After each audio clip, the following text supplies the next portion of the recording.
قرآن مجید کی ایک آیت ہے جس کا غلط مفہوم لیا جاتا ہے، لا اکراہ فی الدین۔ تو اس کا جو مفہوم لیا جاتا ہے عمومی طور پہ وہ یہ ہے کہ دین میں کوئی جبر نہیں ہے، اور جبر سے مراد مذہب بیزار طبقہ یہ لیتا ہے کہ کسی قسم کا کوئی قانون اور کوئی ضابطہ جو مذہب عائد کرتا ہے وہ نہیں ہے۔ تو یہ مولویوں کی پیدا کردہ سختی ہے اور انہوں نے دین کو مشکل بنا دیا ہے، اور حدود و تعزیرات، قوانین، ضوابط، چور کا ہاتھ کاٹو، زانی کو سنگسار کرو، کوڑے مارو حد قذف میں، اور مختلف اوقات کے اندر مختلف عبادتوں کا لزوم۔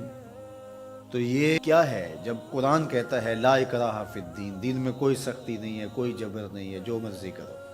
تو یہ اس کا مفہوم نکالا۔ اور ایک طبقہ ایسا ہے کہ جو دین کو اس طرح پیش کرتا ہے اور اس طرح سے دین کو لوگوں کے سامنے رکھتا ہے کہ جس طرح دین پر عمل کرنا کوئی آسان کام نہیں ہے، اور اس کو وہ مشکل اتنا بنا دیتا ہے کہ لوگ گھبرا جاتے ہیں کہ ہم تو پھر دین پہ نہیں چل پائیں گے، چند لوگ ہی دین پہ چل سکتے ہیں، جبکہ یہ دونوں چیزیں افراط و تفریط سے تعلق رکھتی ہیں۔ تو آیت کریمہ کا صحیح مفہوم یہ ہے، لا اکراہ فی الدین کا مطلب یہ ہے کہ دین قبول کروانے میں کسی پر سختی نہیں کی جائے گی کہ تو ضرور مسلمان ہو، یہ اس کا مفہوم ہے۔ اب کوئی دین قبول کر چکا ہے اور پھر احکام شریعہ اس کے اوپر نافذ ہوں گے تو یہ تو ہوں گے، تو اس پر یہ نہیں ہے کہ اب اس پر سختی نہیں کی جائے گی۔ جو اس جامعہ میں، اس درس گاہ میں داخل نہیں ہوتا، پڑھنا نہیں چاہتا، تو ہم اس کو دھکے سے گھر سے اٹھا کر کے یہاں داخلہ نہیں دے سکتے۔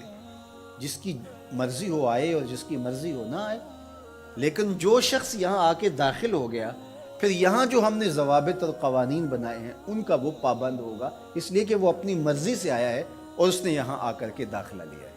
تو اب وہ کہے کہ میں نہیں مانتا، تو وہ باغی کہلائے گا۔ تو اسلام کے اندر کسی کو سختی سے داخل نہیں کیا جائے گا، ترغیب دی جائے گی۔ اور قرآن مجید کی اس آیت کریمہ کو اگر پورا پڑھیں تو سارا مفہوم واضح ہے، لا اکراہ فی الدین، دین لانے کے حوالے سے کوئی زبردستی نہیں ہے۔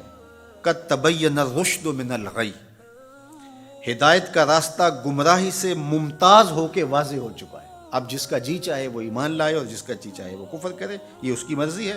اگر اللہ چاہتا تو کسی کے دل میں کفر پیدا ہی نہ ہوتا، سب مسلمان ہوتے، لیکن اللہ تعالیٰ جل شانہ کی حکمت یہ نہیں ہے۔ انا ہدیناہ السبیل اما شاکرا و اما کفورا، ہم نے حق کے راستے واضح کر دیے، اب جس کی مرضی ہو وہ کفر کے راستے پہ چلے، جس کی مرضی ہو وہ اسلام کے راستے پہ چلے۔ اس کی اس مرضی کی وجہ سے ہی تو جزا و سزا ہے۔ اگر اس کی مرضی سلب کر لی جائے اور وہ ایمان لانے پہ مجبور ہو تو پھر اس کا یہ کمال کون سا ہوا؟ تو کمال تو یہی ہے کہ دونوں راستے ہیں اور دونوں راستے اسے دکھائی دے رہے ہیں، اور وہ اپنے اختیار سے خیر کا راستہ اختیار کرتا ہے تو جزا ملے گی، اور اپنے اختیار سے برائی کی راہ پہ چلتا ہے تو اس کو جو ہے وہ سزا ملے گی۔ لیکن اگر اس کا اختیار ہی نہیں ہے برائی کے راستے پہ چلنے کا تو پھر اس کو سزا کیوں دی جائے؟ تو یہ بات ذہن میں رکھیے گا، یہ اختیار پر جزا اور سزا ہے۔ تو آیت کریمہ کا مفہوم یہ بتاتا ہے کہ جو چاہے وہ حق پہ آئے، اس پہ مجبور نہیں کیا جائے گا۔ باقی احکام شریعہ پر عمل پیرا ہونا تو یہ ایک امر آخر ہے۔ تو یہ سراسر نفسانی خواہش ہے کہ اسلام ہمارے اوپر کوئی پابندی نہ لگائے، جس طرح ہم چاہیں اس طرح ہی چلیں، اور ہماری زبان پہ کلمہ بھی جاری رہے۔ میں بھی ہوٹل میں پیو، چندہ بھی مسجد میں دو، شیطان بھی خوش رہے، خدا بھی ناراض نہ ہو۔ یہ کیسے ہو سکتا ہے؟